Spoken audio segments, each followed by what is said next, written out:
This is a response to G. McNamara, who writes and asks me, is religion the opium of the people?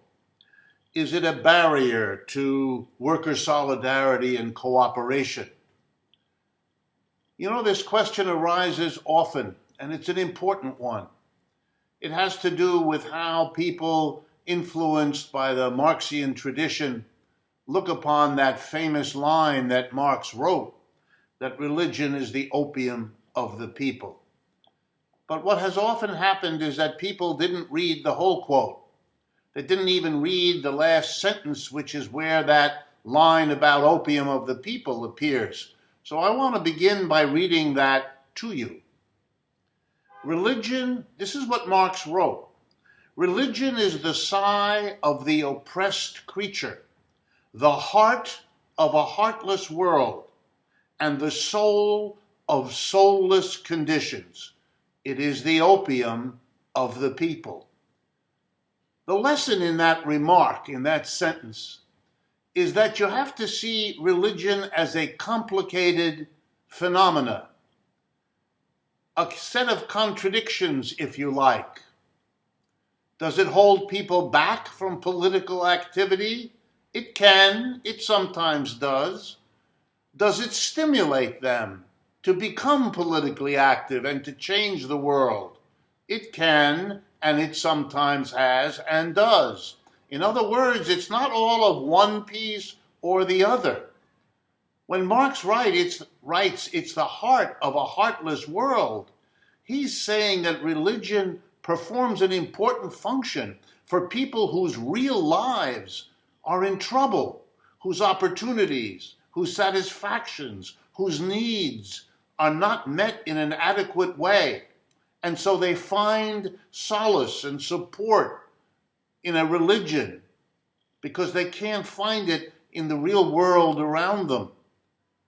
And religion often then helps navigate life's problems, helps interpret them, helps people cope, performs functions that can be very important to people's survival and to people's political and economic engagement.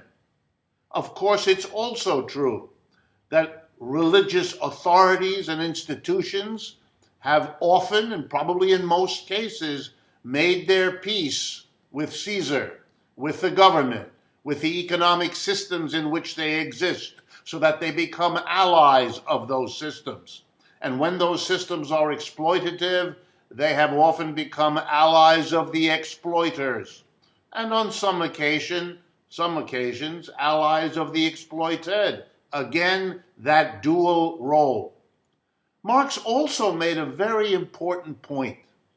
He said if you're going to ask people to give up religion as an illusion, as a fantasy, as a make-believe about another world peopled by gods and superhuman entities, if you're going to ask people to give that up, then you are obligated to change the society so that the needs that drove people to invent the religious ideas they often have are going to be solved. The solution to religion is to remove the need that created it. And there again lies the notion of the opium. Just saying no to opium is as pointless and cruel as doing the same to religion.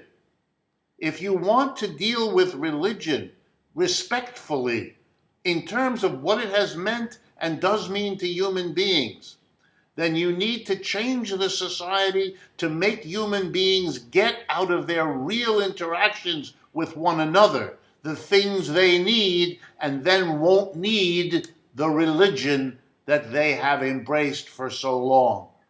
It's not a simple idea, and it's not a breezy dismissal of religion. That's a caricature. It's a serious engagement in what religion means to people and what it would take to get beyond that kind of solution to the real needs people have. Thank you, all of you in the Patreon community, and to G. McNamara in particular, for sending us this question and allowing this interaction to unfold.